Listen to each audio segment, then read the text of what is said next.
I tak ambil attendance sebab kalau guna Webex ni, ni thought.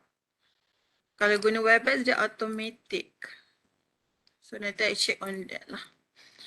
Okay, so today we will learn on caveat. Okay, caveat.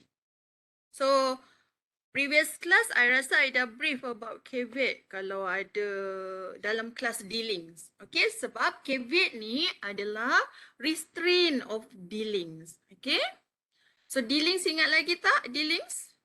Dealings kita ada lien, charge, kan? Dah view ke? Okay. Okay. Okay, so dealings kita ada transfer, charge, lien, lease, easement dengan tenancy. Okay. So tenancy previously I bagi you the attachment lah. Okay, sebab tenancy lebih kurang dengan lease. Beza dia adalah period dia. Okay, so transfer, charge, lien, easement dengan lease. Okay, masuk exam. Okay, dia just sikit-sikit lah gitu. Okay, so caveat ni adalah another restraint of dealings. Okay, it is not dealing but it's restraint of dealing. So restraint tu apa? Prohibit. Okay, so we will learn on these outlines, caveat, nature, types. Okay, types of caveat I rasa dah informkan dulu ada 4 types of caveats. Okay, and then ada rule of competing equities tu adalah principle of law. Contohlah dalam satu masa ada banyak caveat masuk kan, ada banyak permohonan caveat. Okay, so mana satu nak ambil dulu? That's ada rule of competing equities. Okay, and then ada 4 caveats, and then ada prohibitory order. Okay, so what is caveat? What is caveat itself? Okay, caveat is a restraint of dealing. It's a preventing any dealings from being registered in the land office in respect of any land or particularly a land in dispute. So maksudnya contoh, I registered proprietor. Okay, so I own the land. Then I bagi loan kepada IFA contohnya. Okay, so I bagi loan kepada IFA. So IFA silap. I ambil loan daripada IFA. Okay, I ambil loan daripada IFA. Okay, so I deposit I punya IDT. Okay, I deposit I punya IDT. So IDT tu dengan IFA sebab IFA is the lender. So I the borrower. So lender yang pegang the IDT boleh masukkan caveat. Okay, so untuk apa? Contohlah, I default impairment kepada IFA. Okay, contoh I hutang 100,000 tapi I ada lagi bayar 20,000. Okay, ataupun I langsung tak boleh nak bayar. Okay, so I ada hutang lagi 20,000. So I larikan diri. Ataupun I block IFA. Ataupun I larilah pergi overseas ke apa kan. So tak nak bayar. So apa IFA boleh buat kan, rugi kan. IDT tu masih atas nama I. Okay, so IFA sebagai lender dia boleh masuk caveat. Alright. So kat sini kita will learn what types of caveat yang mana you boleh pohon. Okay. So restraint on dealing is preventing any dealing from being registered in the land office in respect of the land in dispute. Okay, so you focus dekat yang I dah underline. Okay. So 2 types of restraint on dealings. Okay. So restraint on dealings ada 2 benda, which is caveats dengan prohibitory orders. But for your syllabus, I will emphasize on caveats. Okay? Ya Allah. Cing pun nak belajar juga. Okay. So prohibitory order ni biasanya adalah order by the court. Okay, order by the court prohibiting the borrower ataupun judgment debtor. So maksudnya prohibitory order ni dia something yang dah masuk dekat mahkamah, alright, and get the judgment against the judgment debtor. Okay, judgment tu dapat dekat atas borrower tu sebab dia gagal bayar. Okay, dia fail to pay the debt, dia fail to pay the loan. Okay, contohnya macam bankruptcy. Okay, so prohibitory order ni untuk dia jangan pergi mana-mana and the lender boleh dapatkan duit daripada dia secara ansuran ke, okay, ataupun dia boleh, okay, alright. So prohibitory order is dia beza dia dengan caveats. Caveats you boleh masuk sendiri dengan you mohon kepada pejabat tanah. Ada circumstances sahaja yang mana by court order. Tapi kalau prohibitory order ni maksudnya PO. PO ni maksudnya orders kan? Orders daripada mahkamah. Okay, tu je beza dia. So now we will look at caveats. Okay. So what is caveat? The caveat itself, okay, the caveat itself based on case maker engineers. Okay, caveat is a creature of statute in nature of a statutory injunction, which has the effect of prohibiting the registration of any instrument in dealing. Okay, so you selalu sekarang current news you dengar kan yang apa Puteri Sarah nak dapatkan injunction kan. Okay, so injunction dia ada banyak jenis. Okay, so yang Puteri Sarah dapatkan tu dia civil injunction. Okay, so dalam kita punya caveat ni nature dia adalah statutory injunction. Okay, maksudnya injunct a person from dealing with land. Injunct tu prohibit. Okay, so caveat is the statutory injunction to prohibit the registration. Sebab apa? Sebab bila registration, okay, registration, bila seseorang tu ada registration dia di atas tanah tersebut, he can do whatever he want. Okay, so boleh jual tanah ataupun boleh charge tanah, alright? So anyone who is the registered owner of the land can do anything that she can. So macam mana pula kepada lender? So lender tak boleh nak jual the tanah tersebut walaupun dia dah dapat IDT, walaupun orang tu dah deposit dokumen title dengan dia. Okay, so caveat adalah untuk protection dia. Alright, so caveat definition under NLC adalah dalam section 5. Okay, so section 5 caveat meaning registered caveat. What is registered caveat? Okay, maksud dia adalah a dokumen yang mana you pegang, you pergi pejabat tanah, okay, dia ada IDT dengan RDT.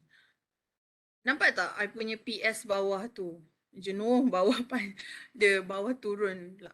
Okay, so RDT dengan IDT. Okay, take note IDT issue document title. RDT register document title. So apa beza dia?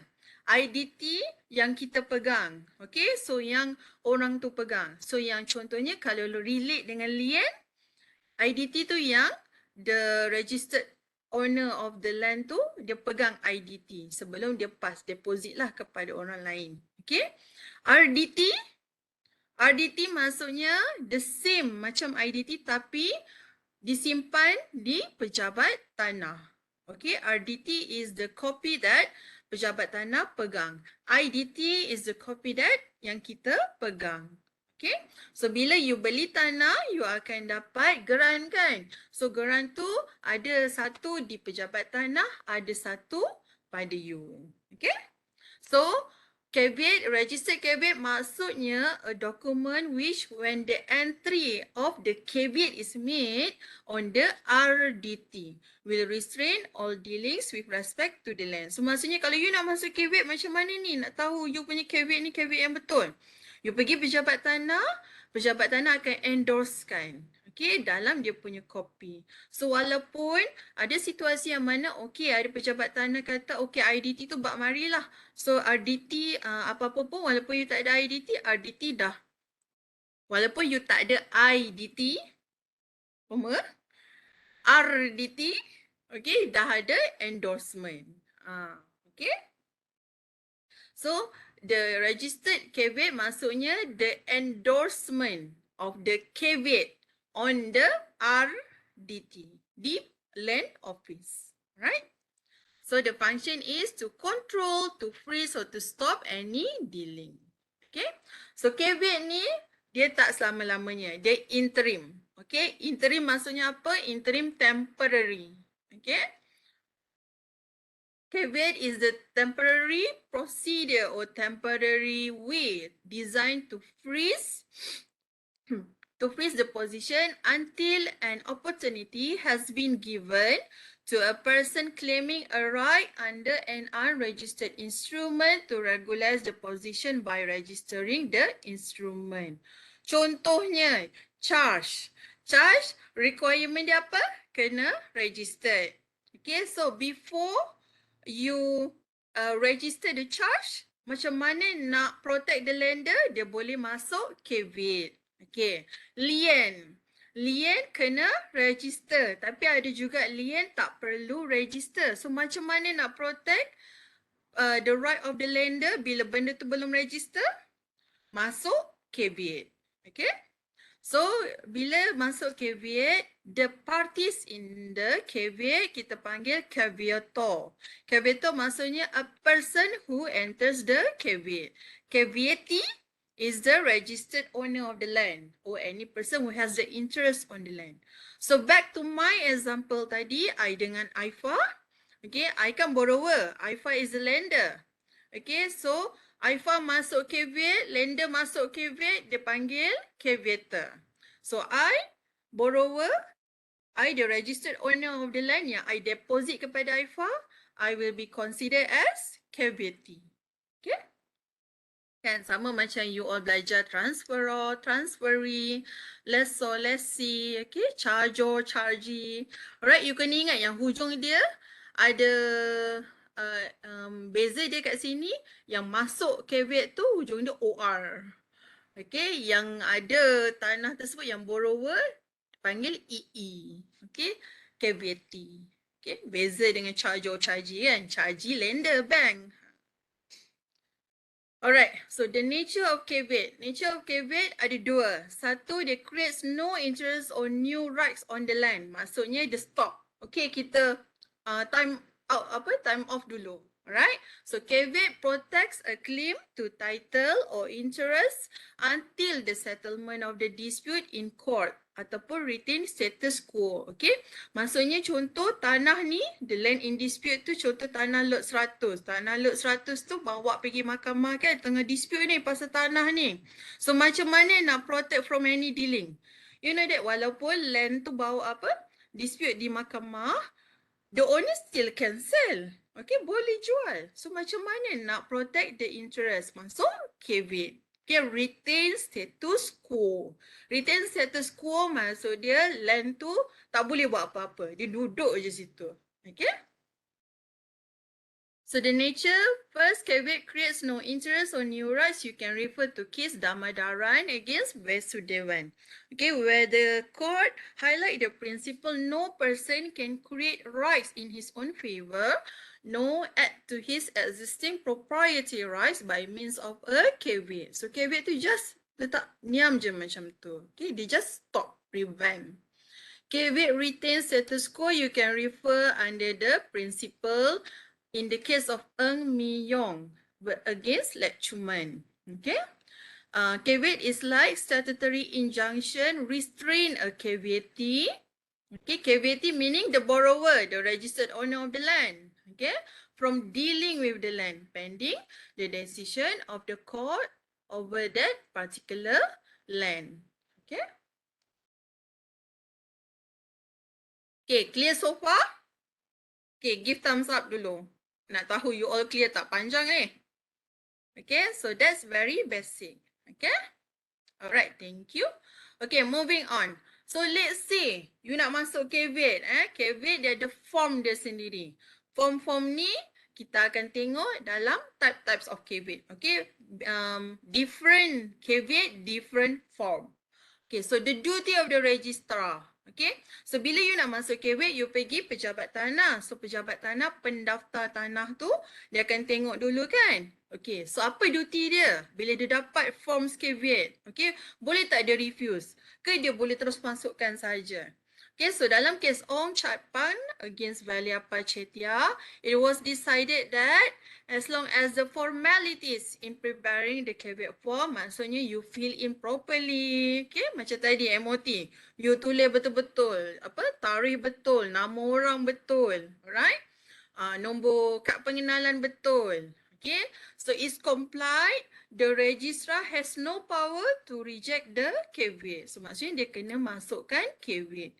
Okay, he does not require the caveator, okay, the lender, okay, to establish his claim. Therefore, the registrar was mistaken in law in rejecting the caveat lodged by the caveator. Okay, so kalau dia reject the caveat form, dia salah. Okay, tapi, right, tapi ada situasi yang mana registrar boleh refuse. Okay. So we will look into the circumstances dalam setiap type of caveat. Okay, so general rule dia dari segi administration, kalau hantar caveat, dia kena tengok dan dia kena masukkan application tersebut. Okay. So now we will look at the types of caveat. Alright, types of caveat ada 4. First, registrar caveat, private caveat, lien holder caveat and trust caveat. Okay, for your syllabus, I cover registrar, private and lien holder. Trust ni kenapa tak cover? Okay, trust ni is a caveat entered by trustee or transferor or settler.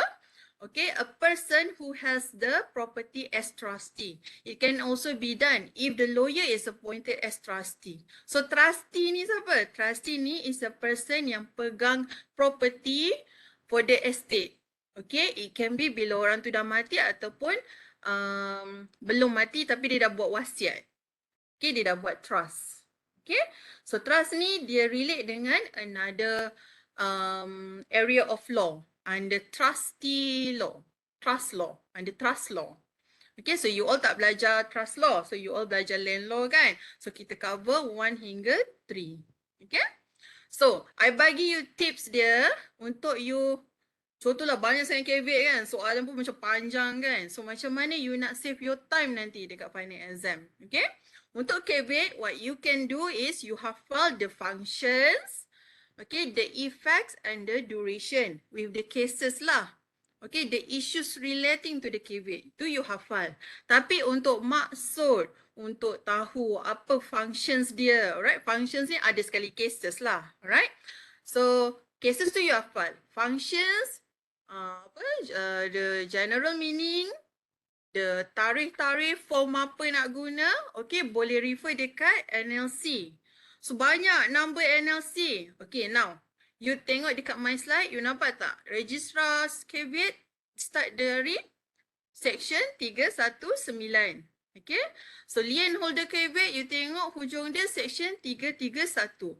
So, kat situ you dah tahu dah, caveat ni start dengan registrar and then start dengan private and then start dengan lien holder. So, you dah tahu dah daripada section 319 sampai 331 adalah berkenaan caveat. Okay? So dekat dalam NLC tu sendiri dah tulis dah registrar caveat, private caveat, lien holder caveat. Okay? A person who enter caveat is the one who has the lien. Okay? So that's how you save your time. So you dah tahu dah 319 sampai 331. Okay, now we move to the what are the meaning of the each of the caveat. Registrar's caveat is the caveat entered by registrar. Okay, private caveat entered by a person who has caveatable interest on the land. So, siapa person has the caveatable interest on the land? Okay. So, lien holder caveat, you dah nampak dah depan tu lien. Maksudnya yang boleh masuk lien holder caveat adalah yang buat lien. Alright, yang lender under the lien transaction. Okay, caveat entered by a person who hold the IDT or duplicate list. Maksudnya the lender. Right? Okay, moving on, kita start dengan registrar's caveat. Okay, before start dengan registrar caveat, okay, ada satu doktrin. Okay, doktrin maksudnya rule of law dalam undang-undang tanah berkenaan caveat. Okay, rule of competing equities. Okay, so contohlah. Ada 4 nak masuk ni. Caveat atas satu tanah lot 100. Satu je tanah tapi banyak sangat caveat nak masuk. Siapa nak masuk dulu? Okay, so siapa nak masuk dulu? The general rule dia adalah first in time take priority. Siapa apply dulu dia menang. Okay, if more than one registered interest over the same name. Siapa yang masukkan dulu, dia menang. Okay. So cases yang you boleh refer rice against rice. Ni simple, nasi kan. So you nasi kan. So rice against rice. So when all things being equal, the first equity in time take priority unless he has done an omission that has prejudiced his priority. For example, he failed to give notice. Maksudnya notice under form tu lah. Alright. Form tu bila you dah apply di pejabat tanah, dia ada satu kopi yang mana you kena hantar kepada borrower. Okay, ataupun ada yang 4 registrar kena hantar kepada borrower, the owner of the land. Okay, bagi tahu, yes, you punya tanah lot 100 ni dah masuk caveat. Macam tu. Okay. Okay. Alright. So this is rule of competing equities. Now, we start with registrar's caveat. Okay, so I perasan hari tu ada coursework kan? Coursework ada dapat registrar's caveat, right? Private caveat, alien holders caveat. Alright. So registrar caveat entered by registrar itself. Okay. So what is registrar caveat? Okay. It's a caveat where the power to enter the caveat lies with registrar. Very obvious. Okay, nampak registrar caveat je. Okay, caveat ni can only be lodged by registrar under 2 ways. First, can be lodged by the registrar under his own discretion. Maksudnya dari budi bicara dia sendiri. Okay. Or second, upon application by a registered proprietor to protect and prevent dealings with the land. So siapa registered proprietor? The owner of the IDT itself. Okay. So kalau borrower dengan lender, borrower lah. Sebab borrower the yang pegang IDT. Okay. So registrar caveat boleh dimasukkan di atas 2 cara. Okay, on discretion ataupun application by registered proprietor.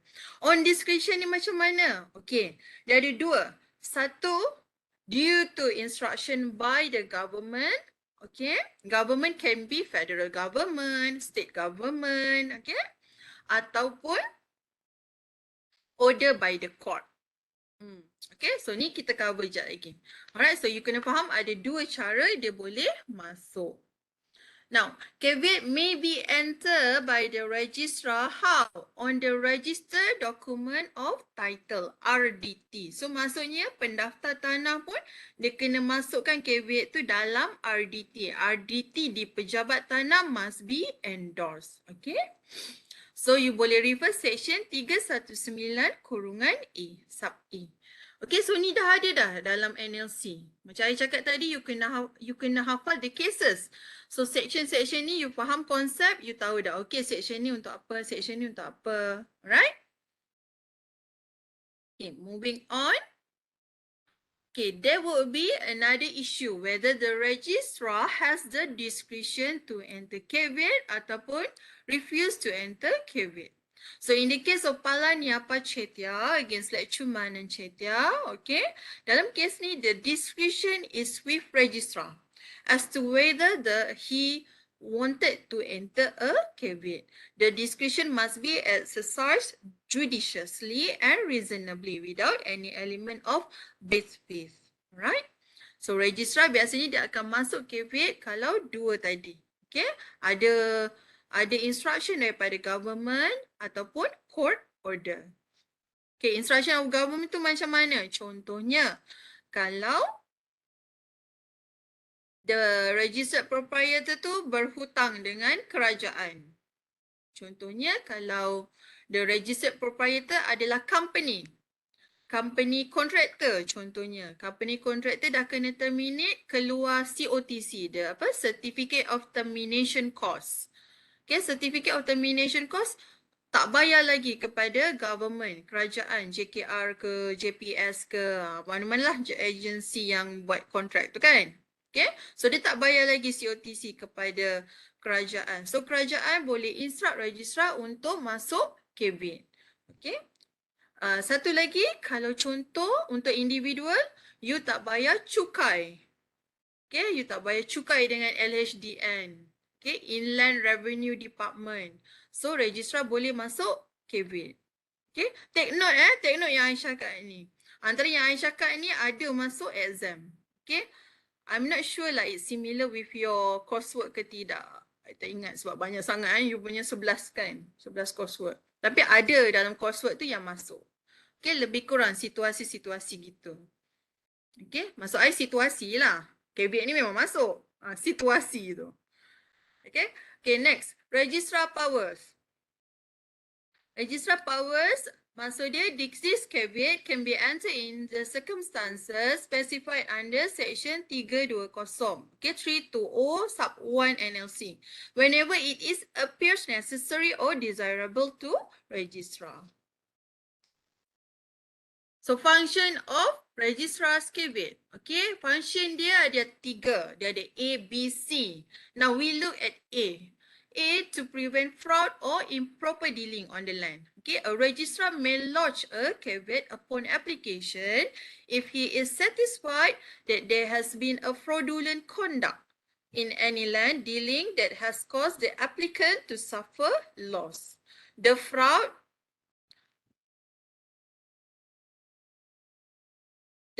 alleged must be that of actual fraud which has been committed or is about to be committed. Okay, maksudnya registrar dia boleh masukkan register caveat untuk prevent fraud. Maksudnya permohonan minta registrar untuk masuk caveat tu daripada registered proprietor tu adalah untuk elakkan ada berlaku fraud di atas tanah tersebut. Okay, untuk kes-kes macam fraud ni biasanya berkaitan dengan kes-kes di mahkamah. Okay, fraud kena pergi mahkamah. Okay, so dalam kes Lim Ah Hun, again pendaftar hak milik tanah Pulau Pinang, where there was evidence of police report alleging fraudulent transfer of the land, the registrar was satisfied that there was sufficient and ground to exercise his power to prevent fraud. Maksudnya dia boleh, kalau ada police report tulis allege pasal fraud je, pendaftar boleh masukkan caveat. Okay? Kalau ada kes di antara registered proprietor dengan orang lain kan, okay, masuk di mahkamah. So dia bagi tahu pendaftar kes ni dah ada kat mahkamah dah pasal fraud. I nak masukkan caveat, boleh. Registrar boleh masukkan registrar caveat. Okay. Sit Sohngo against Venkateswara, where the defendant had wrongly terminated the SPA, the court ordered the registrar to lodge a registrar caveat to prevent fraud or improper dealing. Okay. So B, to protect interests of the government. Okay. The interest must be all related to land. So in the case of Po Hing's case, where there was failure of the proprietor of the land to pay quit rent, the state authority had a registrar caveat lodged on the land. So amendment to NLC, okay. Previously, dalam B ni untuk protect interest, usually untuk secure debt. Secure debt maksudnya dapat arahan mahkamah. Order daripada mahkamah. Okay, so in the circumstances, masa tu in the circumstances where debt is unsecure, okay, government reserves right to apply to enter RC to prevent dealing. Okay, so masa tu hanya NLC yang sebelum ni hanya untuk secure debt je. Maksudnya by order of the court lah, you dah dapat judgement daripada mahkamah. So it's unfair to government. So government amend the this clause. Okay. So include the BA. Okay. Section 320 sub 1 sub BA. To secure that the land will be available to satisfy the whole or part of any debt due to the government, whether it is secure or unsecure. Okay, so contohnya, ambil contoh tadi yang pasal COTC. Okay, certificate of termination cost dah keluar untuk kontraktor kan. Okay, dah keluar, kontraktor challenge the COTC. Bawa pergi mahkamah. Okay, COTC keluar, dia jadi secure. Tapi bila kontraktor challenge the COTC dan filekan proceeding di mahkamah, dia jadi unsecure. Okay, sebab dispute belum diputuskan sama ada COTC tu valid ke tidak. Okay, COTC tu reasonable ke tidak kan. Bila mahkamah dah putuskan, dia jadi secure. Okay, secure dah. Contohnya mahkamah putuskan COTC tu valid despite the challenge by the contractor, dia jadi secure. So dengan ada insert of BA ni, jadi secure ke unsecure ke, okay, government boleh request registrar untuk masukkan registrar's caveat, okay, to prevent any dealing or improper dealing on the land. Okay, so the registrar caveat can be used by the Inland Revenue Department, LHDN, okay, to prevent any dealings on the land belonging to a person who owes tax or have debts to the government. So this relates to protecting interests of the government. In the case of MUI Finance against pendaftar hak milik Shah Alam, although registrar caveat has been entered due to debts owed by the registered proprietor to the government, the court has no power to order the land to be sold to satisfy the debt. Okay, nor can the court order the land to be charged. What court can do is court only instruct the registrar to enter caveat to prevent any dealings. Okay, so kalau you nampak situasi yang mana government dapat judgement daripada mahkamah, lepas tu dia suruh registrar enter registrar caveat supaya dia boleh jual, itu adalah salah. Okay, the caveat only for prevent, okay, prevent, freeze ataupun prohibit. Okay, so last function of registrar caveat under 320 sub 1 sub C. So tadi dah A, B, BA, so yang ni C. Okay, what's the function? To correct the errors made on the RDT or IDT to the land or any related instrument. So the caveat can be entered to protect the registrar from pending the correction of administrative error. Okay, contohnya, contoh yang ni, contoh dia tak ada gaduh lah. Okay, yang ni contoh dalam situasi I nak jual tanah tu kan kepada Aifa tadi. Okay, so Aifa dah nak dapat the new IDT. Tapi bila tengok dekat borang MOT tu, ada salah-salah kan. Salah tarikh, salah nama. So pending the correction and the registration, dia boleh masukkan registrar caveat. Okay, so the correction must be made pursuant to section 380. So ni correction by the registrar and the parties. Okay, so how to create registrar caveat? Okay, the creation under section 321 sub 1 and 2. Form 19F. Okay, form 19F, you apply and shall be affected, shall be effected by the endorsement. So dalam form you minta, nanti dekat RDT tu dia ada endorsement, registrar caveat enter. Okay, after which the registered proprietor will be notified by 19A. Okay, so application by form 19F. Then the notice kepada owner of the land by 19A. Endorsement kena ada registrar caveat enter. Okay. Now the duty of registrar 319 sub 1 sub A. The registrar in exercising his power must be satisfied that the information supplied to him in support of the request is credible, to which he must act reasonably according to the circumstances of the case. Okay, so yang ni you relatekan balik dengan case yang duty registrar tadi. Dah dapat apa yang dia perlu buat. Okay, so dia kena tengok if all formalities is complied with, dia boleh proceed. Okay, so dalam Sid Sohngo's case, the court may order the registrar to enter registrar caveat to prevent fraud or improper dealing. In the case of Palania Pachetia, the court can order the registrar to enter the caveat even when he is not a party to the legal dispute. Maksudnya dah ada dispute about the land dekat mahkamah. Alright, but can the registrar enter caveat? Can. Okay, upon application or upon order by the court. Alright.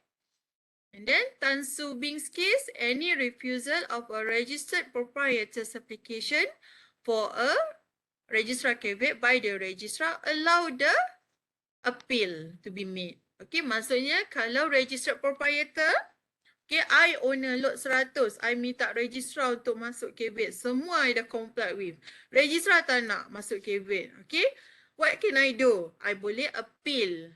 Okay, appeal kepada mahkamah. Mahkamah registrar tak nak masukkan caveat. Okay, it will affect me. So, mahkamah this appeal under section 418. Alright. Now, moving on, effects of the registrar caveat prohibits the registration. Okay, endorsement or entry on the RDT of any dealings or tenancy or lien holders caveat. Maksudnya apa kat sini? Bila ada registrar caveat, tak boleh ada lien holders caveat. Okay. So, kalau ada dua-dua benda datang, okay, tak boleh ada lien holders caveat. Okay, so kalau ada lien holders caveat, boleh tak masuk registrar caveat? Tak boleh. So, maksudnya registrar dengan lien holder dia tak boleh together. Okay. Tapi siapa permohonan mana yang datang dulu dekat pejabat tanah, itu yang dapat dulu. Okay, so maksudnya contoh you dapat situasi Alia dengan Aiman pergi minta dekat pejabat tanah. Okay, Aiman minta registrar caveat, Alia minta lien holders caveat. Okay, so siapa datang dulu? So kalau Aiman datang dulu registrar caveat, pejabat tanah akan endorse only registrar caveat. So satu tanah tak boleh ada banyak caveat. Okay, so lien holders datang lambat tak dapat. Okay, let's say kalau Alia datang dulu, dia dapat dulu. So registrar caveat tak boleh di-endorse. Okay, clear so far? Okay, duration of caveat. Okay, caveat it will continue in force until it is cancelled by registrar. Maksudnya no fixed duration. And siapa yang boleh cancel? Only registrar. Sebab registrar caveat. Okay, how to remove the registrar caveat? 3213 sub A. Okay, 3213 ABC. Okay, ABC tu dah ada dah tulis. So you boleh tengok dah dekat dalam section 321 sub 3. Okay, registrar can remove caveat when he is of the view that there is no need for the caveat to remain as it has served its purpose. Okay, so macam mana removal tu boleh buat? Ada tiga. Satu, registrar discretion. His own motion tu maksudnya discretion dia. Ataupun application by proprietor of caveated land. Contohnya, the owner of the land. Ataupun a person yang masuk caveat tu sendiri. Okay. And C, pursuant to court order. Okay. So maksudnya contoh, hutang dah habis bayar dekat hutang dah habis bayar kepada government. Okay, so court order. Ataupun government kata okay dah tarik balik caveat. Okay, ataupun registrar notice, oh hutang dah habis bayar, dia pun tarik the caveat. Okay, this situation semua ada notice. Okay, so kalau contoh hutang dah habis bayar by court order, benda tu akan di serve satu kopi lah kepada pejabat tanah. Okay, so that's why the registrar can remove the caveat by his own motion. Okay. So MUI finance case, a chargee does not have the right to apply for removal or registrar caveat as this can only be done by a registered proprietor. So maksudnya bank tak boleh buat. Okay. Dalam mana-mana charge transaction atau charge agreement, chargee. Okay, chargee boleh jadi bank ataupun individual lender, kan? Okay, tak boleh masukkan registrar caveat. Okay, tu je exception dia. Okay, lain-lain orang boleh masukkan caveat. Okay, so clear so far registrar caveat?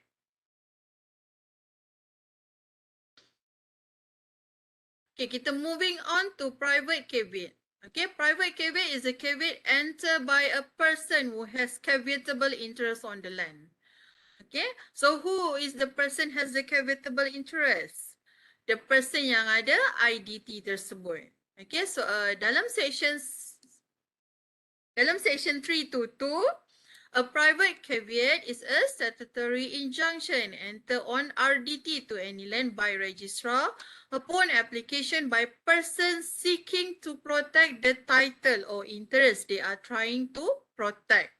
Okay, maksudnya private caveat ni seseorang yang dia nak protect interest dia on the land. Okay, maksudnya bukan under registrar's discretion lah. Okay, kalau registrar discretion tu duduk bawah registrar caveat. PC ni maksudnya kenapa? Kena apply. Okay, apply by who? A person has the interest on the land and is trying to protect the interest on the land. Okay. So, kita tengok dulu functions dia.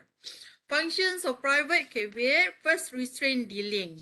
Okay, restraint dealings. Okay, functions dia sama macam lien holders caveat. Okay, so functions of private caveat, first to restrain dealing. Okay, restrain the registered proprietor from dealing the land. Okay, notice, to give notice to the world that the caveator has a claim to an interest in the land. Okay, so maksudnya dia nak bagi tahu semua orang bahawa yes, tanah ni ada caveat. Okay, so Butler against Fakelow and another, caveat operates as notice to all the world that the registered proprietor's title is subject to equitable interest alleged in the caveat. Maksudnya, I nak protect ni, tanah ni. Sorry, I nak protect interest I di atas tanah ni. Okay, that's why ada caveat. So, caveat ni serves as notice. Okay. So, caveat serves to freeze under Temenggung Securities. Sekejap resume.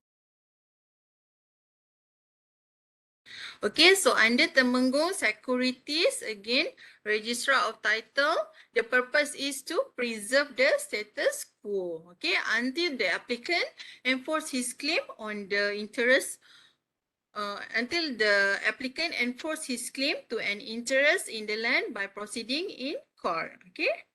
So protect sama juga to protect the interest of the caveator by providing interim protection. Okay.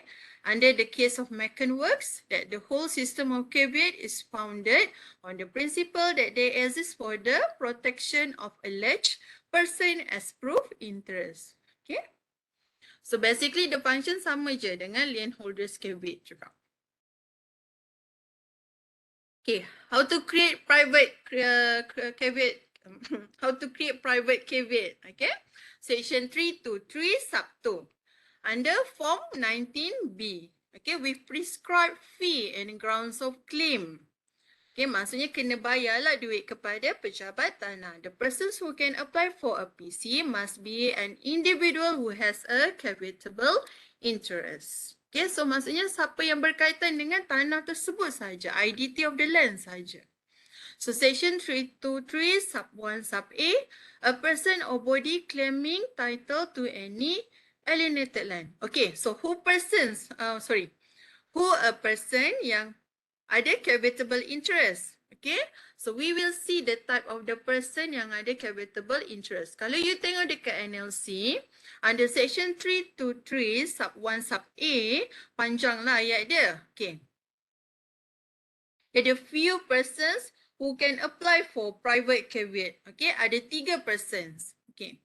First, kalau you tengok dekat slide I ni, first, a person or body claiming title to any alienated land. Okay, which means dia ada existing title to the land before he can claim it. Contohnya, kumpulan Suabentong's case, a prior registered proprietor challenging the title of a new registered proprietor is a person or body claiming title to the land. Thus, he has a caveatable interest. Maksudnya, you beli tanah you dapat IDT kan, you dah nak dapat IDT. Tapi the previous owner of the tanah kata dia challenge the transaction. It can be because you tak habis bayar lagi the purchase price, okay? Ataupun you are doing something fraud on him or towards the land, okay? Ataupun you obtain the land by force or by fraud. Okay, so you obtain the land tu tak in a good manner. So the previous owner boleh masukkan private caveat. Okay. Second, a person or body claiming registrable interest in any alienated land. Maksudnya dia claim register interest. Okay, the interest in land is registrable but has yet to be registered. Maksudnya interest dia tu registrable saja. Okay, registrable interest walaupun transaction ataupun dealing berkaitan tanah tersebut belum register.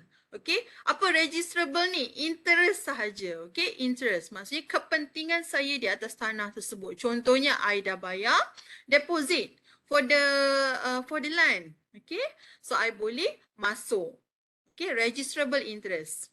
I dah nak beli ni, cumanya belum register lagi, kan? Belum MOT, belum stamped, belum register. So, I boleh masuk. Okay, sebab I ada registrable interest. Okay, you can bezakan interest dengan right. Right is hak yang mana protected under all written law. Interest is you about, but you already done something to secure your interest. Okay, to secure your right. Okay. So maksudnya I ada interest, cuma I belum register.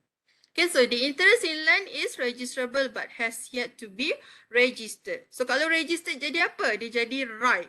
Dia jadi hak. Okay, Yap Sing Yok's case, a chargee could lodge a private caveat where the charge document had been signed but had yet to be registered. Okay, so contohnya dalam transaction berkaitan charge. So you kena tengok, charge boleh masuk, chargee boleh masuk private caveat. Registrar caveat tadi boleh masuk ke tidak? Tak boleh. Okay. So the third one, a person or body claiming any right to title or registrable interest in any alienated land. Okay. Maksudnya, tadi dah ada registrable interest. Yang ni, any right. Okay, any right. Maksudnya dia dah ada hak dia. Okay, include those who have signed contracts relating to land and have an equitable right or right in personam. Right in personam maksudnya individual, dia sendiri. Okay, to have the contract and force. So contohnya dalam American Engineers, a purchaser of land who has paid the deposit under an agreement has a right in the land and can thus lodge a private caveat even though he has yet to become the registered proprietor. So they interchangeable. Okay. So basically kalau untuk yang ni registrable interest dengan yang ni claiming any right to title or registrable interest, okay, you boleh pakai case American Engineer dengan Yap Sing Yok. Kalau orang tu claiming title for any alienated land, maksudnya this will relate dengan state authority. Okay, kalau contoh state authority pindahkan tanah tersebut and you beli ataupun state authority alienate the land to company. Okay, so you boleh pakai case kumpulan swabentung. Alright? So basically all these individual orang sama je. The persons who can create the PC under section 323 sub 1 sub A. Okay. So persons who does not have caveatable interest. Okay. Maksudnya dia tak boleh ada caveatable interest. Dia tak boleh masuk caveat.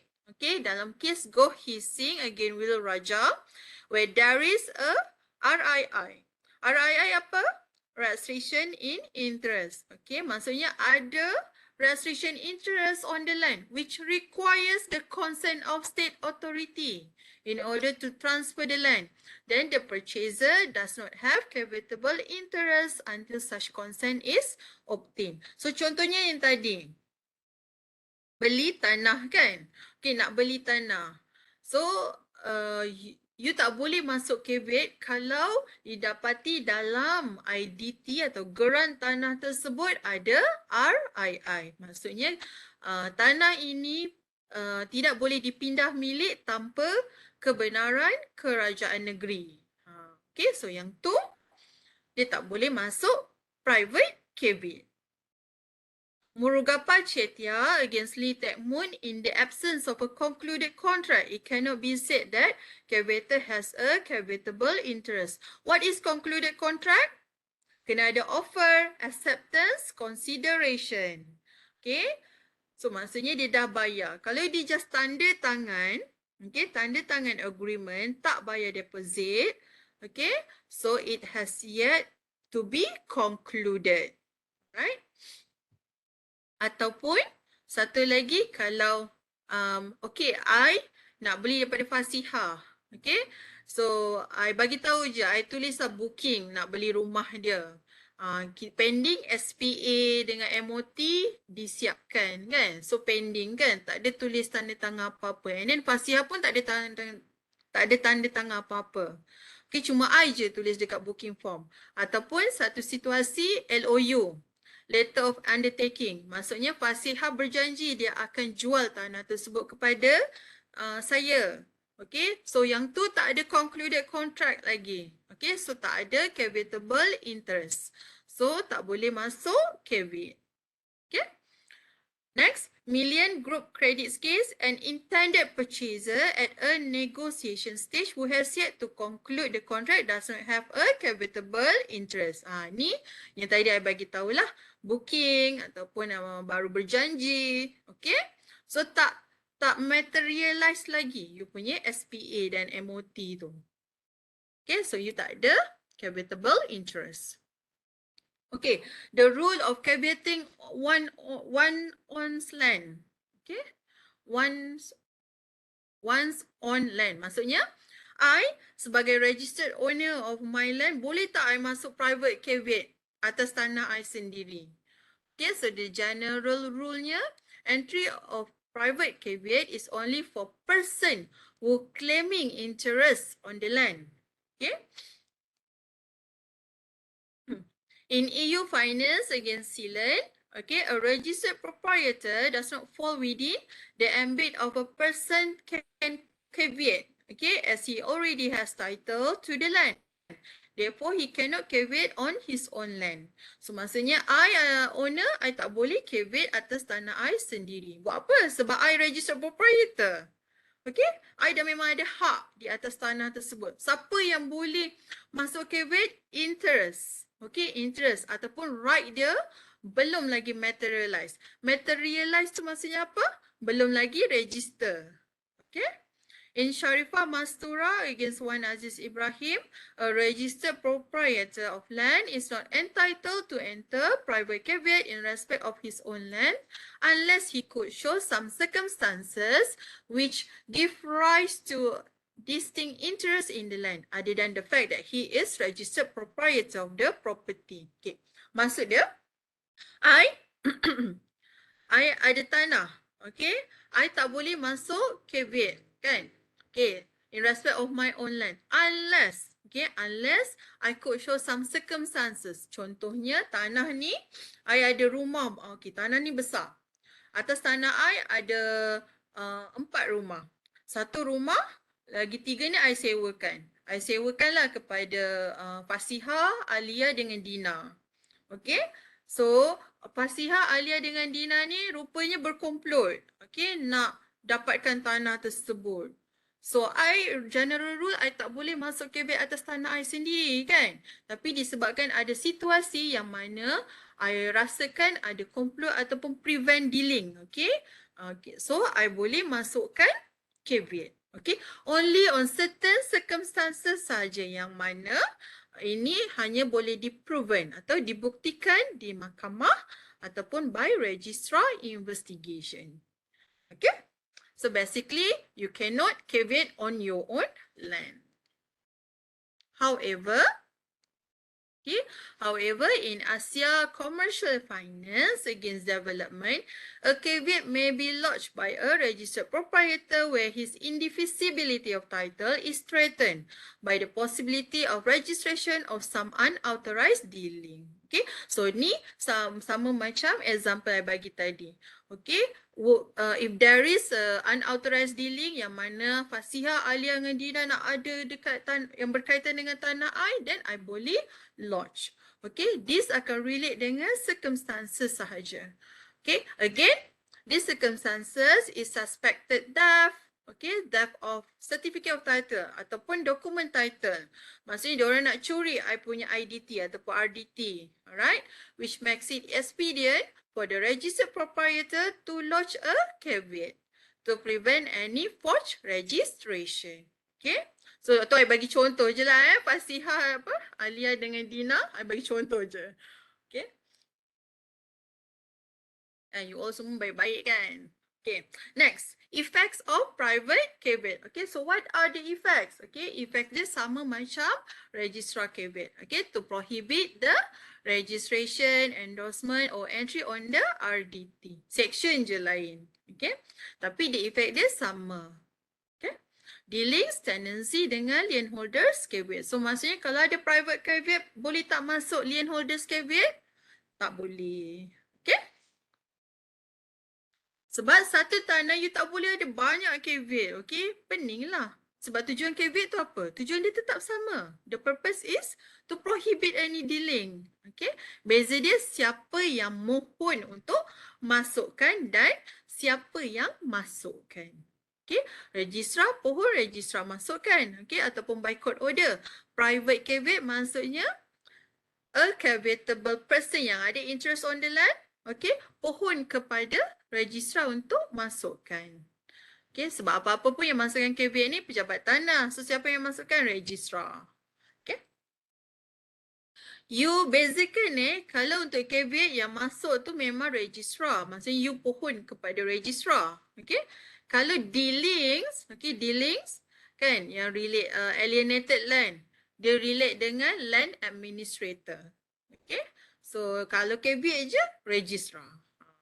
Tapi permohonan tersebut tu daripada siapa? Okay. So duration of private caveat will lapse after 6 years.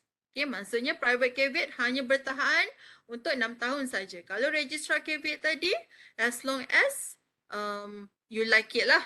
Ataupun tapi sampai registrar cancel kan. Kalau private ni dia ada period dia. Okay, 6 years. Once a period of private caveat lapse, the caveator can no longer rely on any claim of caveatable interest in the land. Okay, so termination of private caveat. Okay, withdrawal by caveator. Okay, section 3 to 5. Maksudnya the caveator yang minta pohon sendiri, the caveatable interest. Okay, by notice form 19G along with prescribed fee presented to registrar. Section 3 to 6 NLC removal by registrar. Okay, application via form 19H along with prescribed fee, and registrar will serve the caveator the notice intended removal via form 19C. The caveat will be removed 2 months after notice is served unless caveator obtains court order to extend the caveat. Okay, apa beza dua-dua ni? First, section 3 to 5, okay, 3 to 5 withdrawal by caveator only applies kalau caveator yang apply, okay. Removal by registrar, walaupun dua-dua situasi memang registrar yang remove dari segi praktis, tapi apa beza dua-dua ni? First, apply by caveator. Second ni, removal by registrar upon court's order. Okay, upon court's order. Okay, sebab kalau registrar remove tu dah bukan private caveat, kan? Kalau registrar yang remove by its own discretion tu duduk bawah registrar caveat. Okay, so kalau untuk private caveat, removal caveat tu by registrar upon court's order. And if courts rasa boleh extend, dia akan extendkan the caveat lebih daripada 6 tahun. Okay, so form-form ni semua dah ada dah dalam NLC untuk sections ni lah. Okay, so you don't need to be worried too much. Okay, termination of PC, removal PC by court. Alright, so yang ni, any aggrieved party may apply to court to remove PC. This will relate with legal suit until trial. Okay, dia lebih kurang je lah dengan 326. Okay, tapi yang ni the more contested. Okay, contested suit. So in Rep Nathan's case, whether a person is aggrieved by the existence of the PC depends on whether he will suffer loss or if the caveat is not removed. If he suffer loss, it is prudent and expedient to terminate the private caveat. Maksudnya dia request kepada mahkamah yang bagi order. Right? Section 329 sub 2 NLC effects after removal. The caveator cannot then lodge another private caveat on the land on the same grounds. Okay. Maksudnya kalau you dah remove private caveat, you tak boleh masukkan lagi caveat yang sama di atas alasan yang sama. Okay, alasan dia yang mana? Alasan dia you tengok balik dekat situasi yang mana persons who can create PC, okay, claiming title on the alienated land, claiming registrable interest, alright? Okay, itu alasan dia. Okay, so far so good untuk private caveat. Before we move on to last caveat. Okay, alright. Moving on, lien holders caveat. Alright, section 330 until 331. So, dua sections je. Tapi dia adalah ABC dia kan. So, caveat entered by a person who hold IDT or duplicate lease. Duplicate lease maksudnya lessor and lessee. Okay. And you ada lease agreement ke, right? So, you duduk atas tanah tersebut. You ada IDT. The IDT has been deposited to you, so you boleh masukkan lien holders caveat. Okay. Tapi kalau untuk you punya soalan final exam is very straightforward lah. I tak adalah asing I tak adalah letak pelik sikit. So kalau lien holders caveat ni more kepada lien transaction. Okay. Tapi in order to masuk lien holders caveat, apa yang paling utama? Kena ada lien. So you kena establish whether the lien is valid or not. Okay, whether the lien is valid ataupun tidak. Okay. So what is lien? Okay, so yang ni just a brief recap on the dealings lien yang dulu. Okay, lien a security transaction whereby the registered proprietor of a land deposit his IDT to lender as a security for a loan advance. Okay, pendek je. So you kena faham, ia adalah satu security transaction, semua dealing adalah security transaction charge dengan lien. Okay, tapi security transaction untuk lien adalah berkaitan loan kan, charge pun berkaitan loan. Tapi charge you kena ada charge instrument. Biasanya kita buat dengan bank. Tapi kalau lien ni boleh individual. Okay. Lien ni is that you kena deposit IDT. Okay. Kena ada deposit IDT. Lien tak boleh terjadi kalau tak ada security. Apa security dia? Deposit IDT.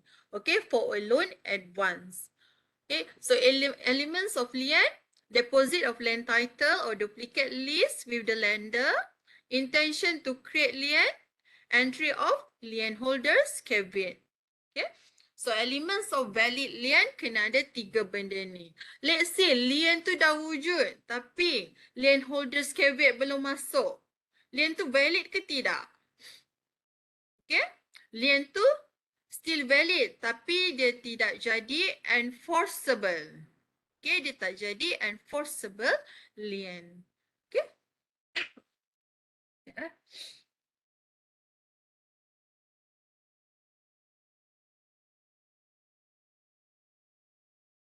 Ya, I minum sekejap.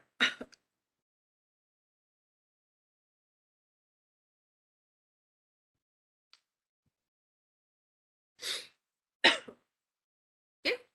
So kalau dia tak masuk caveat, dia jadi apa? Dia jadi equitable lien. Okay, so nanti refer balik dekat lien. Kita ada cover lien dengan equitable lien. Okay. Let's say dalam ada situasi dia deposit IDT, tapi IDT tu by force. Okay. Will the lien be valid? No, because deposit IDT to lender kena ada permission. Maksudnya, I bagi, kalau I direct tak apalah. Let's say lah, I nak pinjam daripada Joel. Okay, tapi I tak ada IDT ni. Then I minta Dina bagi IDT. Dina tak nak. Then I paksa-paksa Dina, baru Dina okey lah, okey terpaksa bagi pada Joel kan. So Joel bagi loan. Will the lien be valid? No. Okay, because I paksa Dina. Okay, I ni third party lah. Alright, I paksa Dina untuk bagi IDT, deposit IDT kepada Joel. So the lien is not valid. Okay. It can only be valid if by permission, by authorization of the owner of the IDT. Okay. So upon creation of lien, okay, back to the situation. Let's say kalau Dina owner IDT kan, I yang nak pinjam loan, and then Dina bagi permission. Oh kesian lah miss, okay bagilah IDT. Then will the lien be valid? Yes. Okay, by permission of the owner of IDT. Okay, so what is lien holder's caveat? Upon creation of the lien, the lender or the creditor, okay, lender may enter into lien holder caveat through Form 19D, after which lien will then come into effect. Okay. Palaniappa Chetty against Dupaya Brothers.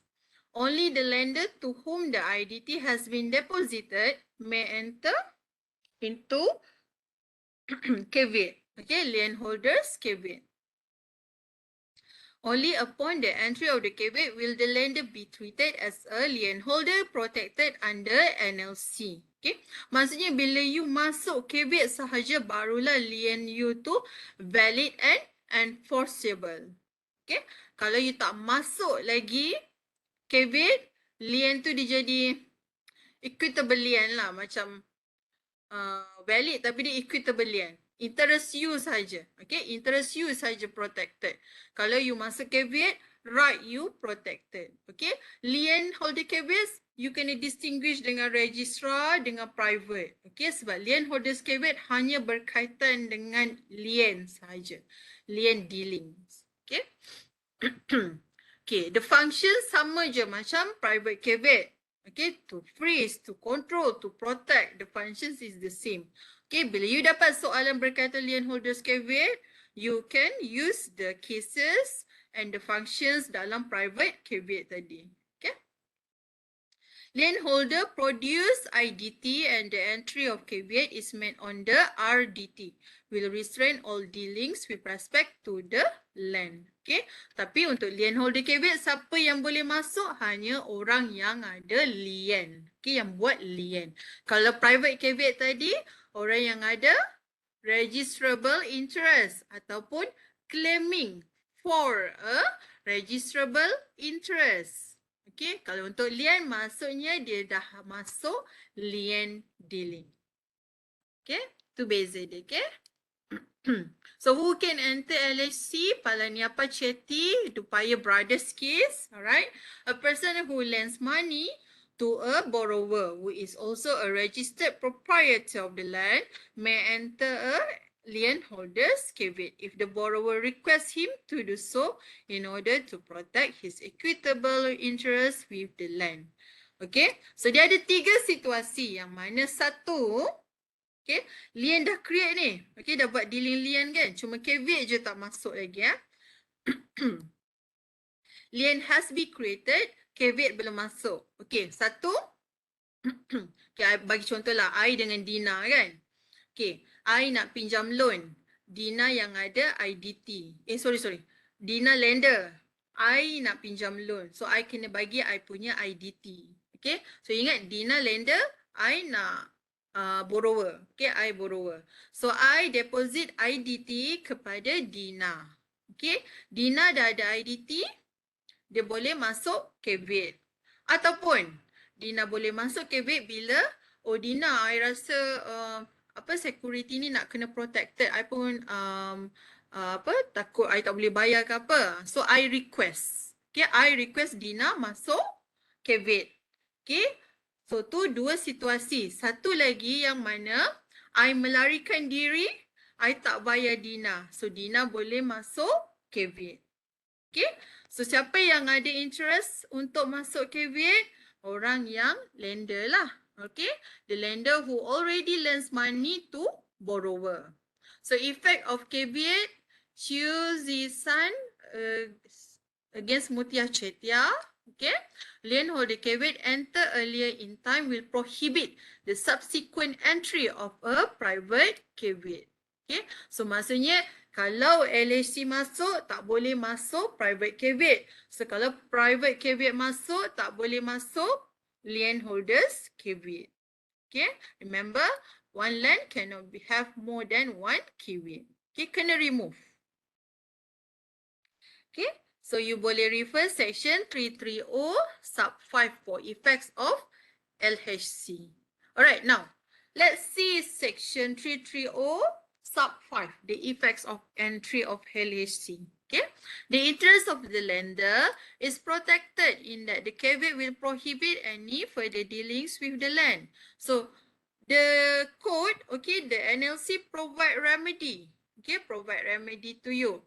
In the event the registered proprietor or third party borrower, okay, with consent kat sini maksudnya, okay, ini bukan ayat kod. Okay, ayat kod yang atas tu 330 sub 5 yang bawah ni my explanation. With consent maksudnya third party borrower with consent. Maksudnya third party borrower yang deposit the IDT with the permission of the owner IDT. Okay?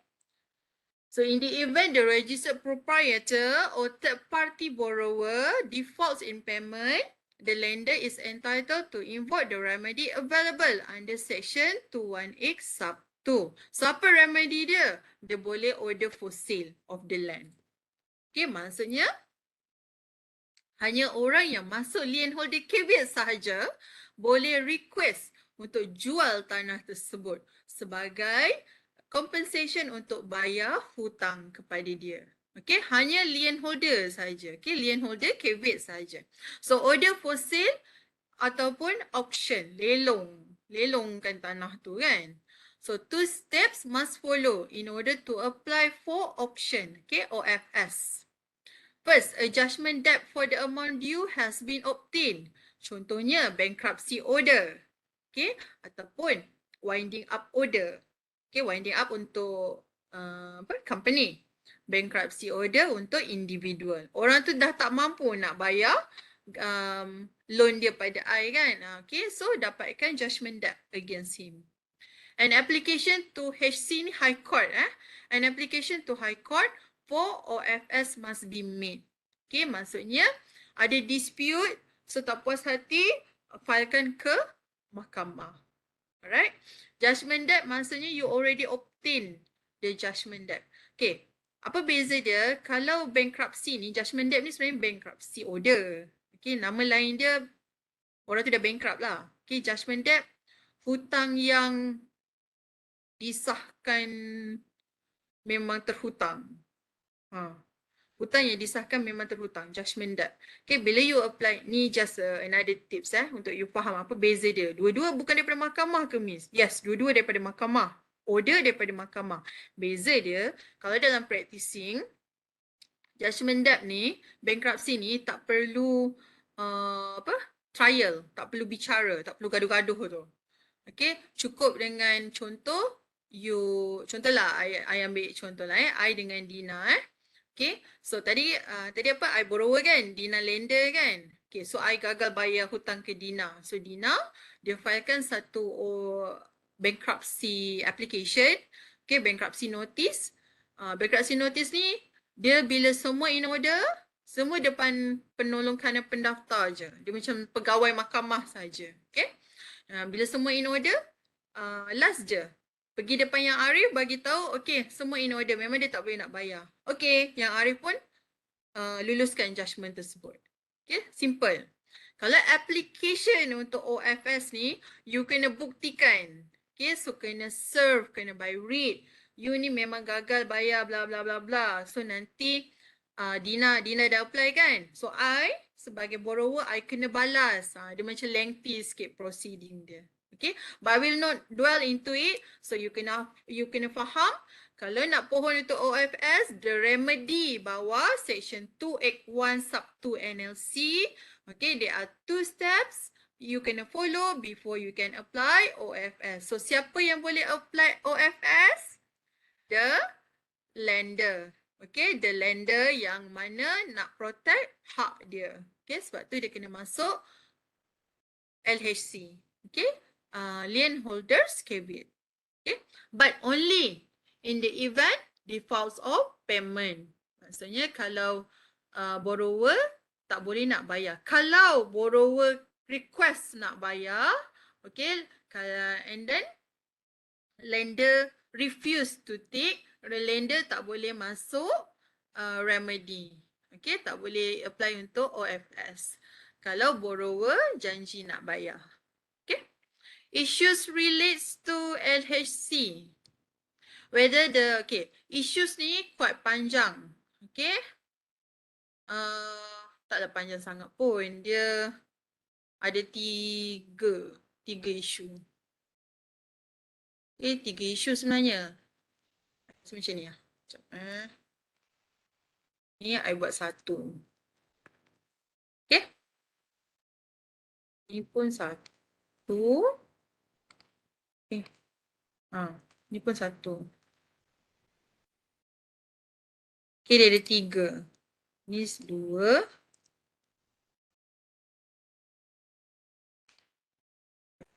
Pun 2. Lepas tu 3 damages. Okay. So ni 2. So yang ni ini 3. Okay, so kita pergi dulu kepada situasi. Issues ni maksudnya situasi lah. Okay, situasi yang terjadi yang berkaitan dengan LHC. Okay, first situation. Boleh tak lender tu part with IDT? Part ni maksudnya dia berpisah dengan IDT tersebut. Okay. Section 281 sub 4. A lien holder upon return request by the registered proprietor may part with his IDT by producing it at any registry or land office for any purpose required under the code. Okay, maksudnya hanya ada 2 benda. Okay, lien holder kan. So Dina tadi Dina yang pegang IDT saya tadi. Okay, so Dina lien holder, dia boleh depart dengan dia punya IDT. Okay, kalau you all tulis parting, part ke depart ke boleh lah, boleh accept lah. Sebab my previous student tulis depart kan. Depart tu berlepas tau. Part ni you berpisah. Tapi okay lah, I can accept. Lebih kurang kan. A lien holder, okay, upon return request. Maksudnya Dina dia hanya boleh parting dengan dia punya IDT upon my request. Okay, my request tak boleh verbal. Kena written. Okay, writing. Okay, Dina, you can, okay, I buat surat minta Dina tolong bagi IDT I tu kepada land office. Hanya untuk perkara-perkara berkaitan undang-undang sahaja. Okay, berkaitan NLC sahaja. So parting for reasons under the code will not cause the lien to be lost. Maksudnya parting tu hanya untuk purpose of court's order sahaja. Okay, let's see, I request Dina, parting lah IDT tu bagi dekat land office. Tapi Dina tanya mana court's order? Tak ada. Okay, kalau tak ada, lender boleh tak parting? Tak boleh. Lender kena keep IDT with him. Okay. Remember the elements of lien, lender must keep IDT at all material times with him. Okay, parting hanya boleh dibenarkan untuk law purposes ataupun court's order. Okay, biasanya court's order lah. Okay, so whether the lender can part with the IDT, Okay, in Sitambaran Chetty against Ramanathan Chetty, the lender lost his right as lien holder the moment he parted with the IDT or had his caveat removed. Okay. Okay. So contohnya tadi, alright, LH lien holder Dina tadi kan. Pinjam nama you bagi example kan. Lien holder, okay. Bila Dina part dengan IDT tapi dia dah masuk caveat, okay, hak dia masih ada. Okay, interest dia masih ada, dia kasi interest dengan hak dia. Okay, caveat ni untuk protect you punya interest kan. So Dina punya tak affected. Okay, interest dan hak dia dekat atas tanah tersebut tak affected. Okay, kalau dia dah masuk caveat. Okay, kalau dia tak masuk caveat, dia tak boleh langsung parting. Okay. The lender lost his right as lien holder the moment he parted with the IDT or had his caveat removed. Okay, dia hanya boleh parting with the IDT kalau court's order sahaja. Okay, let's say lah kalau dia dah masuk caveat, dia terhilang lah, okay, lose the IDT. That is another circumstances lah, okay, yang tu dimaafkan oleh pejabat tanah. As long as dia masuk caveat, okay. Tapi kalau dia tak masuk caveat, dia hilang IDT, cannot. Cannot. The lender must keep IDT with him at all material times prior to enter caveat. Okay. Sebab tu caveat ni penting untuk protect hak pemiutang, pemberi pinjaman. Okay. Manika Basagam Chetty against McGregor, where the lien holder produced the IDT to the land office for the purpose of partition or purpose of entering caveat, although the new IDT issued to the proprietor did not have endorsement, the caveat remained on the IDT. Thus, the lien holder has not lost his lien simply because he was no longer in physical possession of the IDT. Okay. Macam saya cakap tadi, it's only for caveat sahaja. Okay. Kalau dia dah pohon caveat ataupun caveat telah dimasukkan, dia tak ada IDT tu dengan dia, tak apa. Okay. Sebab hak dia tu dah protected. Okay. Interest dia tu dah protected dalam kod. Tapi kalau dia tak masuk caveat, okay, dia hilang IDT, tak boleh. Tapi satu lagi situasi, dia tak masuk caveat, okay, IDT tu court's order kena parting, boleh. Okay, so you buatlah apa yang boleh, apa yang tak boleh.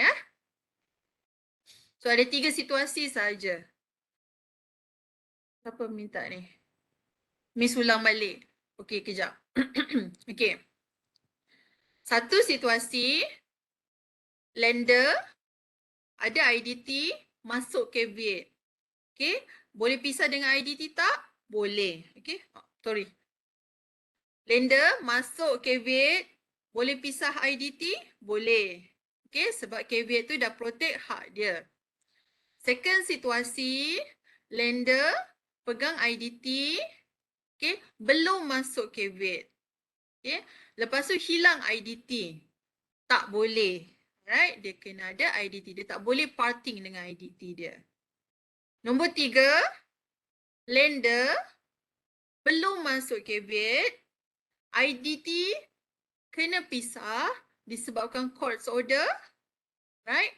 Boleh. Right? Boleh sebab dia itu by court's order. Courts already recognize dia punya interest. Okay?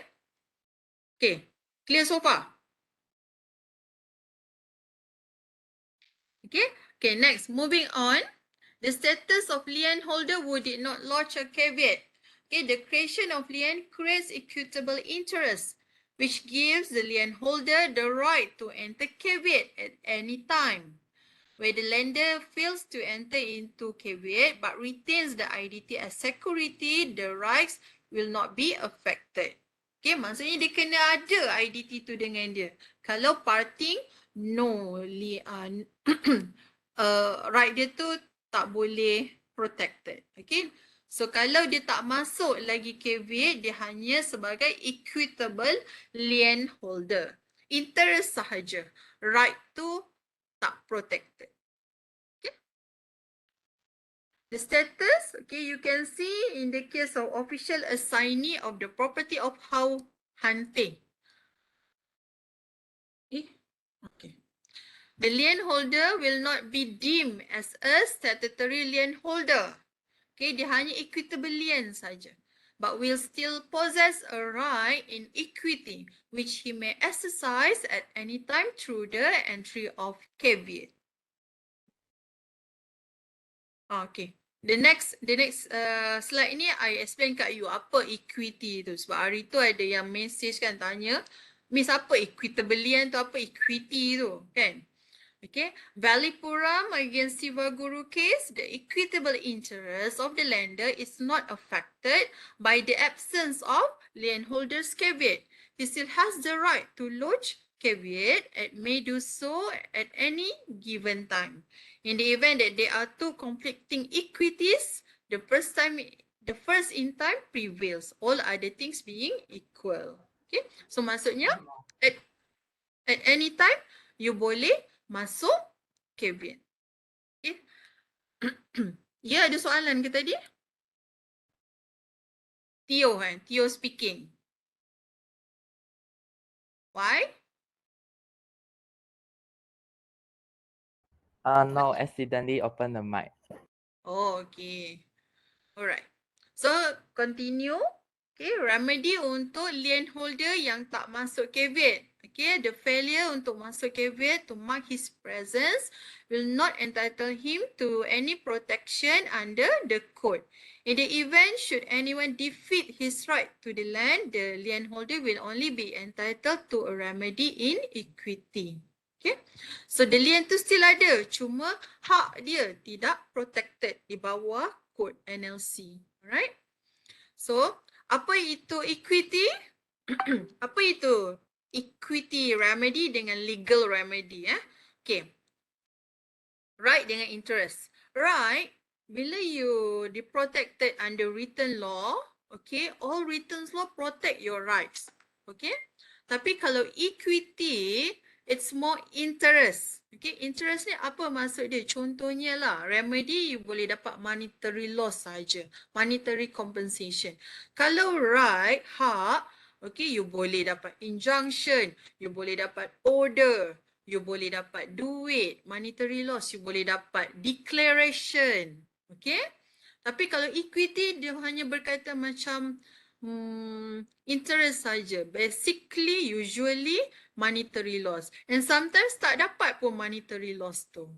Okay, so monetary loss, contoh, the party who has been wrong may receive money as compensation for their losses, even if the other party does not have enough money to pay. Okay, there are two types remedies under law. Okay, equitable and legal. Okay, that's why caveat ni masuk je lah. Kalau you ada pinjamkan duit pada kawan kan, and then dia bagi you the IDT, boleh. You masuk je caveat. Okay, caveat lien ni tak susah pun. Form dia and prescribed fee pun not really quite expensive lah. Okay, daripada you masuk court's order kan, pergi court gaduh-gaduh, bayar lawyer lagi, bayar mahkamah lagi kan. Okay, so moving on, the last circumstances or issue, okay, relates to caveat, lien holder caveat. Whether the damage or loss must be proven before compensation can be ordered under section 331 sub 4. Okay, this is the protection for debtor. Maksudnya the protection for borrower. Okay, whether the damage or loss must be proven. Let's say lah, loan tadi kan, I dengan Dina kan. So Dina kan yang pegang IDT. Okay. Dina dah masuk lah tadi lien holders caveat. Okay. So I dah bayar full amount dekat Dina. I pinjam RM50,000, RM50,000 I dah bayar. So I cakap Dina, okay, I nak balik I punya IDT. But Dina tak nak bagi. So apa I boleh buat? I boleh apply dekat court untuk dapatkan balik IDT I. And sepanjang hari yang Dina gagal bagi pulangkan IDT tu pada I boleh minta compensation. Okay, so tu maksud dia dalam protection untuk borrower. Okay, only and upon the settlement of loan sahaja. Okay, the IDT must be returned to the registered proprietor and the caveat must be cancelled. If the LHC, the lien holder's caveat is not cancelled, the court can order compensation upon the registered proprietor. Okay, in Sayang Plantation against Koh Siak Pu, where the lien holder caveat has the effect of prohibiting any further dealings with the land, the failure for the lender to rightfully withdraw the caveat nearly 5 months had caused damage and loss to the registered proprietor which did not require for evidence to be adduced. Maksudnya, I tak perlu proof pun I punya losses. Okay. So memang you tak pulangkan balik IDT tu pada I layak dapat compensation. Okay. So biasanya compensation ni kalau contohlah I claim setiap hari 1,000, okay, court akan decide lah nak bagi I 1,000 atau kurang. Macam tu. Biasanya kalau dekat mahkamah, lawyer akan minta lebih lah sebab mahkamah ni dia suka bagi kurang. Okay. So itu dia. Okay. Back to lien tadi. Apa beza lien dengan charge kan? Okay. Lien biasanya tak ada interest. Okay. Contoh I pinjam dengan Dina 50,000. 50,000 lah I pulang pada Dina. Kalau charge, okay, ada interest. Okay. Let's say I deposit my IDT and then I register charge dengan Dina. Okay. Gadai kan? Charge tu gadaian kan? Okay. So ada interest kalau I nak claim balik I punya contoh 50,000. Then Dina kata, okay, you kena bayar by end January. Sampai Februari tak bayar. So Dina boleh dapatkan interest daripada daripada 1 Februari sampai hujung Februari. Interest ni bukan interest yang ni bukan. Interest ni yang apa?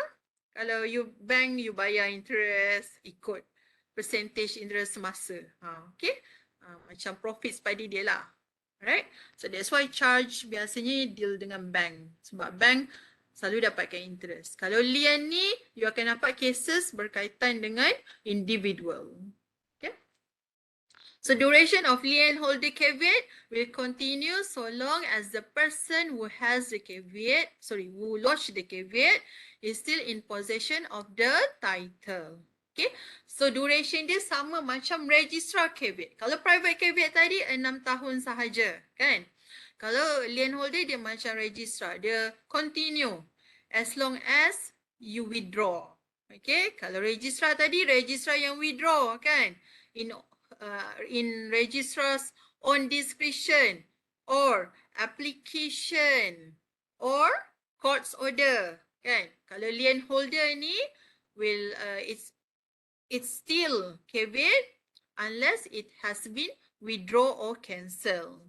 Okay, when the land is subject to lien is sold based on section 218 sub 2. So maksudnya kalau dia dah masuk lien holders caveat and then settlement of loan dah bayar and tanah tu pun dijual, then caveat kena remove. Okay. So contoh macam I dengan Dina, I dah habis bayar dah ni. And I lupa nak minta balik, I dah ambil IDT tapi I lupa nak minta Dina remove caveat dia. Dina pun lupa nak remove caveat dia. Okay, so I jual tanah tu kepada Tio. Okay, so bila I dah jual, dah complete semua MOT, dah habis dah. Tanah tu pun dah Tio bangunkan rumah dah. Okay, so caveat automatic remove. Okay. So removal of lien holder's caveat, the court also may order the registrar to cancel the caveat. Okay, basically the termination or removal of lien holder's caveat sama macam registrar's caveat. Sections je berlainan. Right? Okay, any questions so far? So far so good? Okay, faham tak perbezaan dia? Okay, your coursework ada caveat kan? Okay, so next week, I don't know how to